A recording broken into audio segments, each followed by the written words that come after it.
Ripon,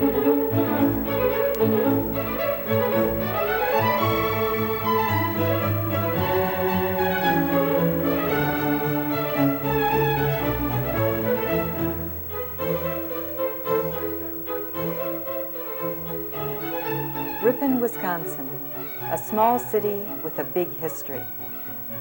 Ripon is located near the headwaters of a small stream that came to be known as Silver Creek, a remote tributary of the Upper Fox River. It stands on the northern edge of one of the largest stretches of open prairie in Wisconsin. The land is rich and well watered. For Native Americans, most recently the Winnebago, it offered good hunting ground for buffalo and deer.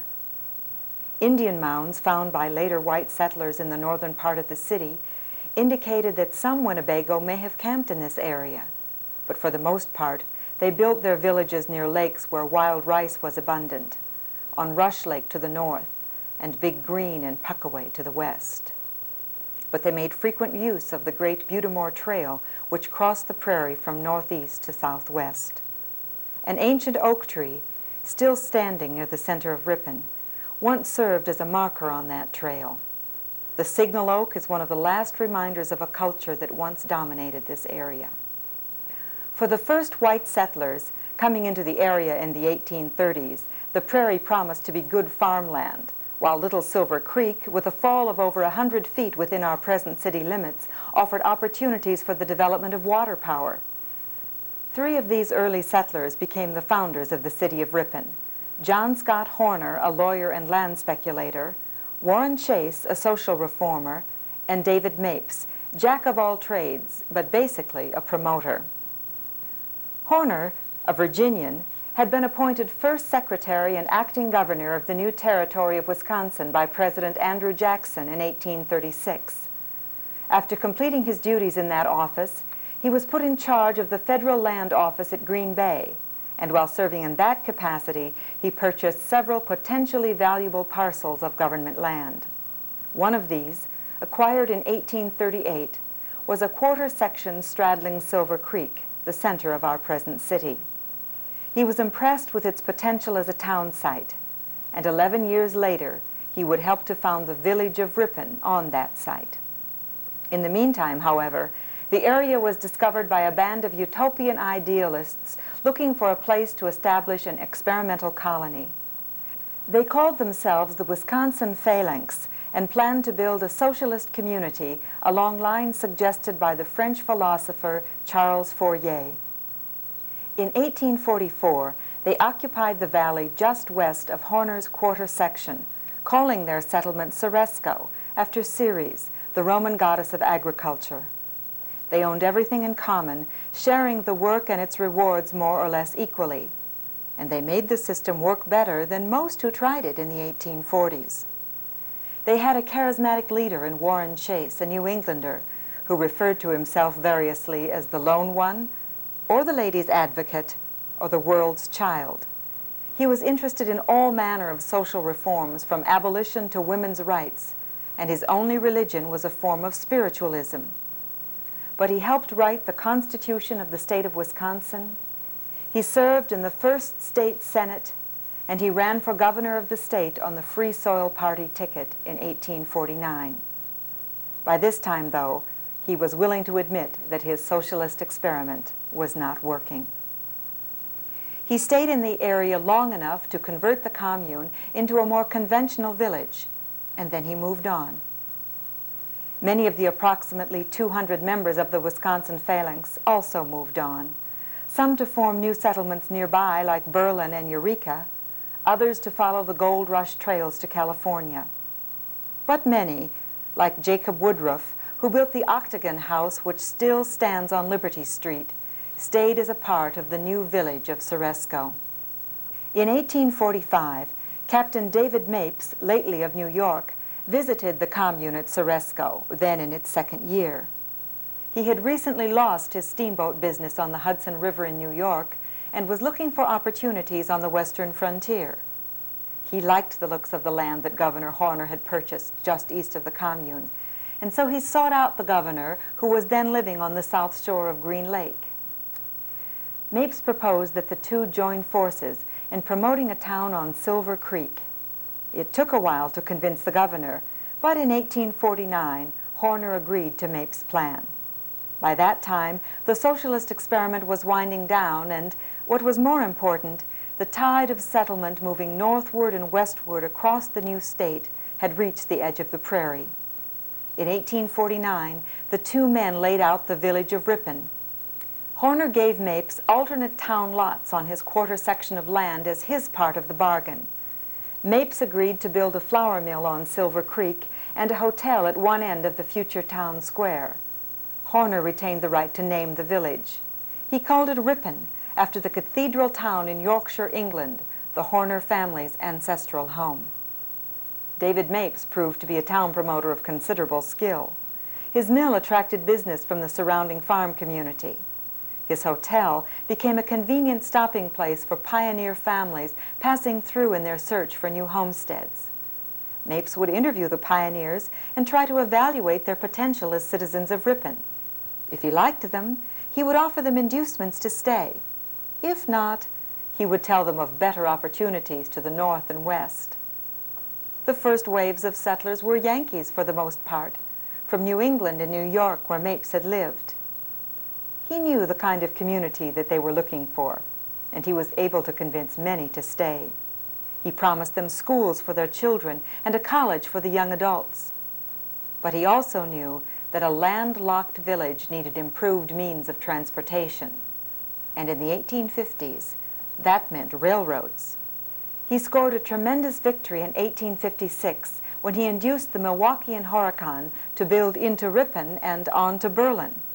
This assured his village a market.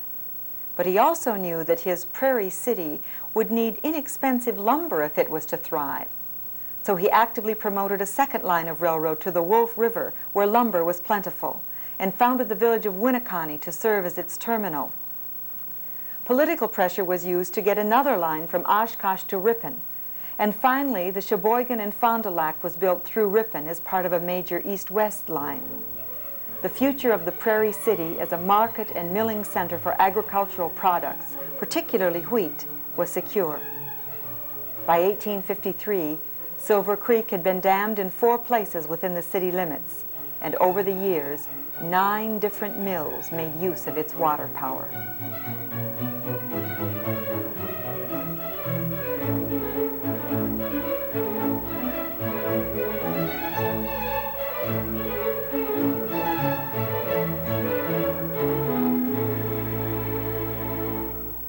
For a time, the villages of Ceresco and Ripon lived side by side as mutually suspicious rivals.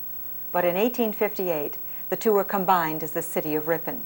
In fact, the people in the two settlements had much in common. They were predominantly Yankees. They shared the Yankee respect for education, and they shared the Yankee dislike of the Southern institution of slavery. People from both villages had joined together in 1851 to found Brockway College, later Ripon College, and they had joined hands in 1854 to make the Prairie City the birthplace of the Republican Party. The great national movement that brought together all the anti-slavery groups in the northern states into one great party did not begin in Ripon alone. It had grassroots origins in many parts of the North. But in Ripon, on March 20th, 1854, was formed the first local political group to take the name Republican Party. The leader of the movement in Ripon was Alvin Earle Beauvais. He had come to Wisconsin with the intention of joining the little colony at Ceresco, but he was one of the people who David Mapes talked into staying in Ripon. He was a former teacher turned lawyer with a lively interest in politics. In New York, he had been a close political associate of the influential newspaper publisher Horace Greeley. He had talked many times with Greeley about the need for a new national party that would give fair expression to Northern interests and aspirations, and he had suggested the name Republican to Greeley on more than one occasion. The moment of truth for Northern anti-slavery forces came early in 1854 when Congress authorized the extension of slavery into territories that had previously been closed to slavery. Meetings of protest were held throughout the Free States, and a political movement leading to a new party that would oppose all further extension of slavery began more or less simultaneously in many northern communities. Under Beauvais's leadership, the anti-slavery men and women of Ripon met in a little white schoolhouse and formed one of the first new local parties, and they were the very first to adopt the name Republican. Beauvais immediately wrote to Greeley telling him of Ripon's decision. Greeley, who was to play a central role in bringing northern groups together, now came out in favor of Beauvais's name. His influence was decisive. Over the next 2 years, the new National Party came into being, adopting the name first used in Ripon. Ripon in 1854 was not really a hotbed of radical abolitionism, but it was staunchly anti-slavery. 6 years later, in 1860, it actually defied the federal government by protecting Milwaukee abolitionist Sherman Booth from seizure by federal marshals in the so-called Booth War. Booth had been arrested for harboring a fugitive slave and placed in a Milwaukee jail. A group from Ripon went to Milwaukee, broke him out of jail, and brought him back to the Daniels house in Ripon, where he was held for several days against repeated attempts by the marshals to arrest him. This commitment to anti-slavery principles carried through the Civil War years when Ripon joined with all communities in Wisconsin in sending an unusually high percentage of its eligible youth into military service. Ripon emerged from the Civil War era with a strong agricultural base, a vigorous commercial life, a struggling college, and a Yankee population of about 2,000. But it was still a raw frontier community in many respects. The next quarter century would bring many changes as the city continued to grow and prosper. The newer settlers, however, were more apt to be of German or Polish extraction. They built their own churches and their own schools, and, as we might expect, they were not fully integrated in the community for more than a generation. In many cases, they bought the farms and businesses of Yankee families who chose to move on further west, and in time, they outnumbered their Yankee predecessors. The arrival of these new ethnic groups coincided with a period of economic adjustment for the city of Ripon. Originally geared primarily to the needs of wheat farmers, the business community of Ripon had to face up to the fact that wheat farming was giving way to dairying and a more diversified agriculture. By 1870, the Wisconsin wheat boom was over. Because it had become an important railroad junction, Ripon was able to make the adjustment with comparative ease. Flour milling did not disappear completely, but it was replaced in good measure by canning and other forms of food processing. A variety of light industries was also attracted to the city by the availability of good transportation and the presence of an immigrant labor force with a variety of old world skills. A brewery and knitting works were among the larger establishments of this sort, but smaller shops manufactured gloves and hosiery, carriages and wagons, saddles and harness equipment, windmills, barrels, pickles, cigars, toys, pianos, and organs. In this same period, from about 1870 to 1910, the frontier village transformed itself into a small city. The population grew from about 2,000 in 1860 to around 4,000 in 1890, and then leveled off, remaining at 4,000 until 1940. Downtown Ripon took on a more permanent look as paved streets and sidewalks replaced boardwalks and mud or slush-filled streets. Public utilities provided first gas and water, and then electricity and telephone service. A better equipped volunteer fire department and better building construction put an end to the devastating fires that had threatened to wipe out entire blocks, and sometimes did. The residential districts took on a different look as the fences came down in response to a city ordinance that forbade the running of cattle and pigs through city streets. The Ripon Improvement Association, organized in 1880, provided direction for many of these changes, and also undertook a beautification program that lined the streets of the Prairie City with trees. The Ripon Historical Society, founded in 1899, began to collect and preserve the records of the city's heritage. Ripon emerged in the early decades of the 20th century as a stable yet vigorous community with a good economic balance and unusual cultural and recreational opportunities, due in part to the presence of the college and in part to the closeness of a major summer resort at Green Lake, but also to the unspoiled character of its natural surroundings. The big square town, as it liked to call itself, was a fine place to live and to work and to study. It still is. Ripon has retained many of these advantages to the present day. It has been able to preserve its economic, social, and cultural balance through periods of prosperity and depression. But since 1940, it has had to face a new set of challenges that have taken away some of the quiet stability of the early decades of this century. With the coming of the automobile, the advantages enjoyed by a provincial railway center gradually slipped away. The city had to find a place for itself in an economy that was becoming increasingly national and even international in scope. This it has been able to do thanks to the emergence of a number of highly successful industries, some of them quite large, with workforces numbering in the hundreds represented by international unions.